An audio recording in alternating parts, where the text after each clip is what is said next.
Hi, I'm Andrew J. Sherman. I'm a partner in the Mergers and Acquisitions Department here at Jones Day, global law firm.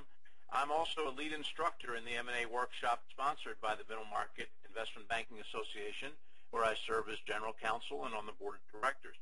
I do a lot of teaching in the M&A arena for MEBA, and today I'm going to focus on the quick tip of the week, which will be around the art and science of due diligence. So if we take a look at the first slide, we see that we are living in a time when due diligence is hypercritical. If we think about the psychological, emotional, legal, and regulatory aggregate of the impacts of 9/11, the dot-com failures, Sarbanes-Oxley, the subprime crisis, all of the recent scandals around Madoff and Stanford and MF Global and the passage of Dodd-Frank, our financial system breakdowns, we are clearly at a time when everything and everyone must be questioned and answers verified. The due diligence tip of the week here is ask more questions, ask deeper questions, go deeper, go wider, be ready for due diligence periods taking longer, be better prepared.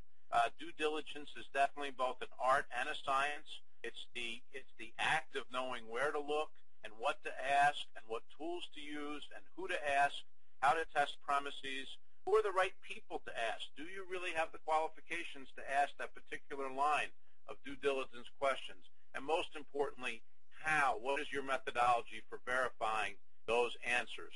The art and science of due diligence. First, of course, the art of due diligence, knowing that due diligence is the art of knowing how to extract key information from people, how to ask questions in a way that people will want to talk to you and give you accurate answers, identifying what their political agenda might be, why they might be falsifying or omitting certain information, and targeting the proper sources for disclosure. And then, of course, the science of due diligence, doing your homework, being well prepared, really thinking through your questions.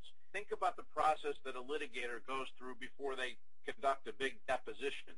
You don't have to have gone to law school to know how to prepare properly for a due diligence interview or even a visit to a virtual data room.